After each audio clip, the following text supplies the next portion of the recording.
Hey guys, today I'm going to review only one movie because I only saw one new movie during the holidays. I was with my family, I was enjoying myself in many other ways. I was even looking at some older movies, but I haven't seen any new movies besides the one we're talking today, and that's The Lost Daughter, which was released on Netflix. It is directed by actress turned director Maggie Gyllenhaal and stars Olivia Colman, whom you might remember from amazing movies like The Father and The Favorite. And in this movie, Olivia Colman plays a professor an English professor from England, not on English. I do think she's an English literature professor, but whatever.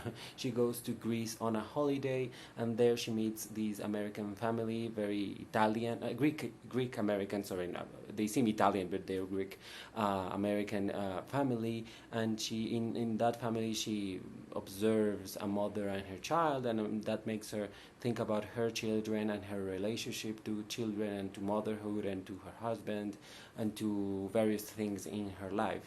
And that's what the movie is all about motherhood, mothers, daughters, and all of that. And I appreciate the fact that a woman directs a movie about motherhood and about daughters and about what it means to be a mother and about a different kind of motherhood. I would say I would be very cautious of talking about this movie because I think many reviewers and many critics are praising the movie, saying it tells the real story of motherhood and what motherhood really is, and how it's not really easy, and how women should be acknowledged for being mothers and being doing that thing that is so difficult to do, to be honest.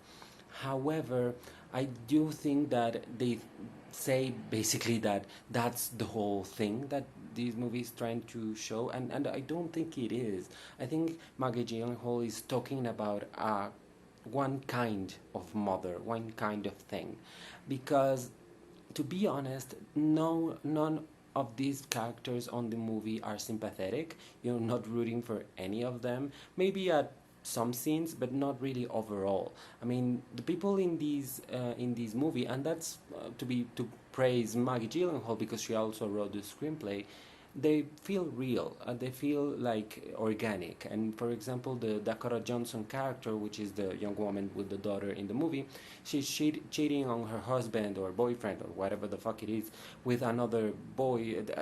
Just some guy that looks like a fucking idiot. I mean, I don't even understand that part of the movie, but she's cheating her husband on with him, and she needs Olivia Colman's apartment to do so. And Olivia Colman's like, yeah, whatever, because she's already leaving, so she doesn't care. And yeah, I mean, that's not sympathetic. I mean, if you want me to root just because someone is cheating on someone else, I don't care how fucked up your relationship is. That's not okay. That's just not okay. I don't think you should be rooting for that. I think you should be rooting for her to just dump her husband, grab her daughter, and just go away without any man, to be honest, and then just meet people, and that I would root for. That's the kind of freedom of a woman I want to see, and I would appreciate. People just cheating on people is not something to root for, although it is very funny to look at people making mistakes after mistakes on a movie, which is what happens here. And that's what happens in the former life of this professor, because you learn that she has daughters, but her relationship to her daughters is awful. I mean, she clearly didn't want to have children. She doesn't know how to treat children. The movie kind of tries to portray her as a suffering mother, a mother that is overwhelmed, but she made those choices. I mean, I don't really understand how you can be like, oh, poor thing. Like, it's not the children's fault. You brought these children to life. I think that Maggie Gyllenhaal, Olivia Colman, and Dakota Johnson are pro abortion people. So if you didn't want these children, just play the abortion card, and that's it.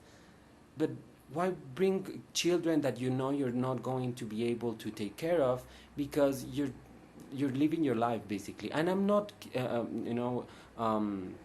putting this on the character like, oh, she needed to be a mother. No, no, no, no, no. if she wanted to cheat her husband, to fuck around, to be the professor she wanted to make, if she wanted to, I mean, there's a scene of her masturbating and her children come in. I mean, that's just, I mean, maybe it's realistic, but that's something unnecessary, to be honest, to the plot of the movie. It doesn't really make any sense. So I do think that there are good things in this screenplay, but overall it's a little bit messy because it wants you to think one way about the characters, and then the characters are not that. The characters are not sympathetic, and Olivia Colman gives a fantastic performance. She's amazing. She can do no wrong for me, but she's the only one like sustaining the whole movie. I mean, Ed Harris is also in this movie, and he has a very small but very good supporting role, so I appreciate him for being there. But I think Dakota Johnson is always the same thing in every movie. I haven't been like overwhelmed by her. I mean, I'm not surprised by her, and I don't think she's doing a great job in general in her career. I think she needs to, to do something very, very different in order to challenge herself. But she's not doing it yet. And I do think Maggie Gyllenhaal, I believe this is her first directing gig. Keep trying. I mean, you only get better by repeating and keep trying, and maybe do some short films and maybe do documentaries, and you can build your career and your expertise that way. But this really looks like a first movie because it's flawed in the biggest ways in the screenplay, and when the screenplay is flawed, you cannot really do much else about the other things. I mean, so again, some of the scenes are really nothing. I mean, they're doing nothing in the movie. And to be honest, I mean, people say that the length of a movie doesn't, it shouldn't hinder on the quality of the movie and on the person's experience watching it. And that's true. I mean, 1 hour and a half movie and a 3 hour movie, they can be great on their own terms. That's of course, but there's a certain length that a movie has to have according to what the movie is about and what the movie moves around, like, let's say. And this movie should be 1 hour and a half, and it's over 2 hours, and it's like, why are you making me watch this for 2 hours? Like, this doesn't need 2 hours to explain her life and whatever she's going through. It doesn't need that. It makes you bored at some points, and it makes you not really be that interested. I really appreciated a scene of Olivia Colman on a movie theater. It's not really a movie theater, but like a movie salon or whatever. And she is yelling at some kids because they're being rude at the movies. And that's a scene that really works because it's towards the end, and you are like, oh, finally I'm connecting with her at some level. But in the rest of the movie, you really are disconnected to her because she makes so many stupid choices. And maybe that's what Maggie Gyllenhaal wanted to portray, but I don't really think it works.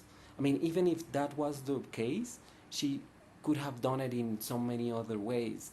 And I mean, the ways that she did it are flawed for me. They don't fully work. And to be honest, I don't think they will work for every person that wanders into Netflix and watches this, to be honest. So yeah, so this is my review for The Lost Daughter, and this, I'm not going to edit this is what it is, because I don't know what to do with this channel, and I'm going to do a live in Spanish about that and about things that I've been feeling and about more personal issues. But yeah, this is what you get in English. Thank you so much. Goodbye.